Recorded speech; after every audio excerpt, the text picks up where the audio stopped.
This is the Wilderness Files, a new series from 4-1 Collective. In this series, we dissect the brands currently let out in the cold, whether due to market shifts, field rebrands, or operational inertia. And we map out in raw detail exactly what it takes to get them out. I am Marquin Oluwaseun Pius, and I'll be taking you on this journey. Now, if you're a Nigerian over the age of 25, then I am 100% certain you know the brand we are dissecting for the first episode of this series. This brand, this is a brand who, all Nigerians have some version of a core memory with. Mr Bigg is the name of the first brand. Now, before we talk about what happened and all the other, long story, let's talk about where things actually stand right now. Where is Mr Bigg right now? Because nostalgia is a terrible place to start a breakdown. But numbers never lie. Right? Numbers don't lie. For the first half of 2025, as of the first half of 2025, you see restaurants, the company behind Mr Bigg and its sister brand, Domino's Pizza, posted a combined pre-tax loss of roughly 780 million naira. That's about $500,000. And that is the 7th consecutive half-year loss in a row. Not 7 bad months, 7 bad half years back-to-back. Revenue for the quick service business fell over 12% year-on-year, its lowest first half figure since 2021. The operating loss widened by 20%, driven by diesel costs, staff costs, distribution costs, and etc. This is not a brand having a slow quarter. This is a 7-year bleed. In the market, the brand itself invented. This is just some data from the last 7 years. The fall began way before that. And yes, the part that would or should sting more than the numbers. Mr Bigg didn't enter a market that already had fast food and lose to better players. Neither did Mr Bigg. Built this market. They were the first real fast food chain in Nigeria. They are the first drive-through in the country. They were one of the first brands to franchise locally. They taught an entire generation what fast food even was. And it is connecting losing to brands that learned the category from watching it. Now, that's the case file.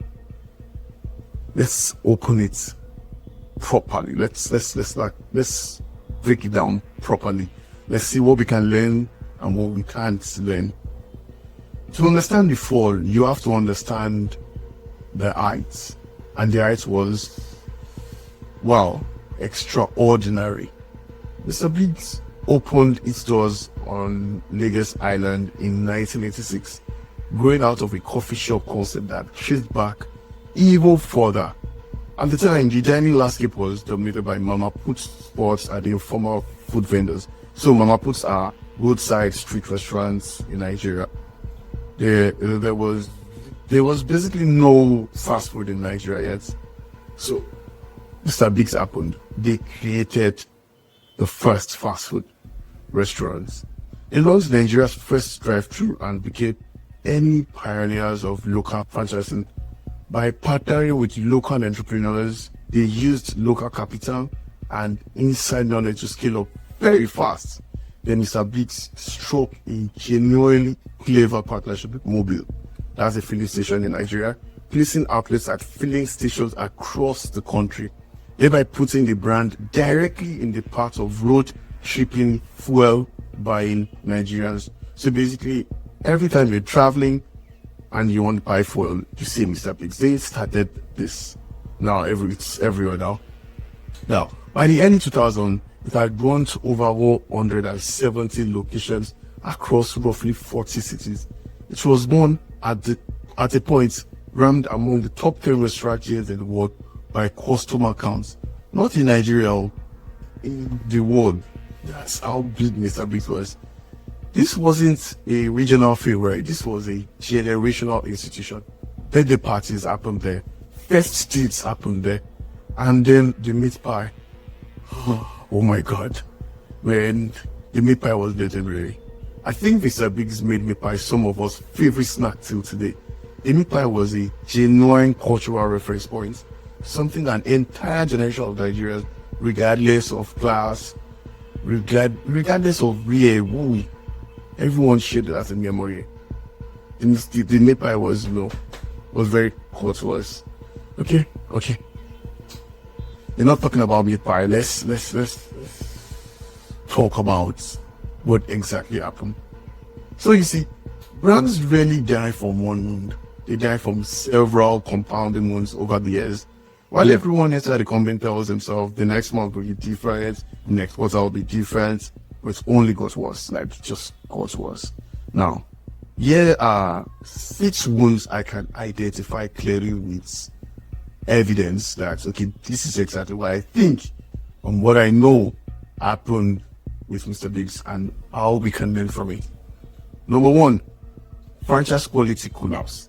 The franchise model that fueled Mr. Biggs' rapid growth in the 90s became its biggest liability once oversight began. Store owners lacked consistent training and centralized quality control, began delivering widely different experiences from outlet to outlet. The signature meat pie, that beautiful meat pie, the brand's single most iconic product, became a punchline, and the punchline was air pie. The air pie was the nickname for under-filled meat pies Mr. Big started dishing out. It was a very sad moment. Like, it became a joke. It became a public joke because they were selling meat pies that they were under-filled with basically air. So it became a joke. Number 2, experience stagnation. So you see, newer brands like Chicken Republic, KFC, Domino's, and the rest, they came into the market and they brought this modern design, comfortable seating, and the contemporary feel. And Mr. Big said, nah, I get coconut head, I'm not moving, I'm, doing the same. And they got stuck in this poor experience, the product experience did not evolve, while the customers were evolving around it. Number 3, operational fragility. So if you know Nigeria, then you know that every business experiences this jab. Diesel costs, unreliable electricity, the rising operational expenses that eats every Nigerian business. But then when you look at a brand with thin margins and weak central support like Mr. Biggs, they had no buffer. Outlets in areas like Ojota, Opuju, and parts of Lagos mainland and began closing, not from a single dramatic event, but from a slow operational bleed. Like, you will go to some outlets and there will be no electricity and things, just look up weird that people started not going. Number 4 will be late to digital. I talk about this all the time because so many brands are still playing this exact dangerous game. How do you expect to build something that stands the test of time if you refuse to move with the times? They were late to the digital game, like as delivery apps became central to how younger Nigerians order food. Mr. Biggs was slow and inconsistent showing up there. Same with being online with content at all. An entire generation's behavior shifted to a channel where the brand was for years barely present. Number 5, this one pissed me off. A lot. A rebrand with no promise behind it. Now, this one, like I said, pisses me off because a lot of brands do it. And if you want a brand, please listen, because this one matters a lot. It's a very, very stupid trap. Mr. Biggs attempted a rebrand. They attempted a rebrand. They had this new visual identity, new look and all that, but they did this without first deciding what it actually wanted to mean to people again. A rebrand without a decided promise is just a new coat of paint on the same unresolved problem. Number 6, financial bleed at the parent level. Every one of the ones above eventually shows up here at the parent's company's bottom line. Quality erosion, standard experience, operational fragility, missed digital adoption, and a directionless rebrand do not stay contained to brand perception. They become balance sheet problems. I mean, they already have. So yeah, the 6 ones, those are the 6 ones, but these 6 ones are really just symptoms of the actual disease. So you would ask, what's the actual disease underneath the symptoms? After going through everything, after studying and studying, I would say Mr. Bigg didn't die from competition at all. He died from permission. The brand gave itself permission to coast on the fact that it got there first. And many brands are the first to enter the market fall for this trap. Everyone we name traces back to this. Franchise quality collapsed because nobody enforced standards with urgency, because they assumed loyalty was permanent. The experience stagnated because nobody felt pressure to modernize, because the brand assumed customers had nowhere else to go. The brand had no clear promise behind it, because nobody had done the hard internal work of deciding what the brand should mean. Because again, the assumption was that being first would always be enough. Being first is an advantage. It is an advantage. Unfortunately, it is not a strategy. Let me repeat this again. Being first is an advantage, but not a strategy. And somewhere in the 2000s, Mr. Bigg stopped treating it as an advantage to be defended and started treating it as a guarantee to be inherited. That is the actual disease, not the meat pie, not the diesel cost, not the wahala of running a business in Nigeria, not even the competitors, not even the competitors, who frankly just did the basic work of staying relevant when Mr. Bigg stopped doing so. Now, even some of the competitors I've won, like Catalyzers, Speed Sensation, and some others, but they were competitors also. We're not talking about that now. See here, category creators are the most vulnerable brands in any market, because being first feels from the inside like it should be permanent, but it's not. It never is. Now, if you thought I was going to also list the program and call it a day, then you're wrong. Here is the exact prescription I would give to the brand if I were stepping in to fix it. Number 1, this is the first thing I would do. Reclaim the promise before touching the logo. Before another penny, before one shilling, buying 1 coin goes into visual rebranding and all that, we are first going to decide in 1 sentence what Mr. Bigg should mean to Nigerians today. Not in 1986, today. Every other decision in this prescription depends on getting the sentence right first. A brand without this sentence is just decoration, that you're wasting your time and money. For example, in Domino's Pizza had this 20-minute delivery guarantee brand promise. This was reflected in everything. Yes, I don't know if Domino's still does this. I haven't stepped into an outlet in over 6 years. But they had this beautiful, the device in 20 minutes and all, and then you could see the time and everything. That was their promise, and you could see it, and people went for it. Number 2, pick 3 flagship cities and rebuild there first. Stop trying to fix 170 inconsistent locations at once. Obviously, there are way less than 170 now, but I will pick 3 high traffic cities, rebuild 2 or 3 flagship stores in each with modern design, tighten quality control, and fully retrained staff. And let those become the proof of concept of the rest of the network, and then build around that, because concentrated excellence beats diluted mediocrity every time.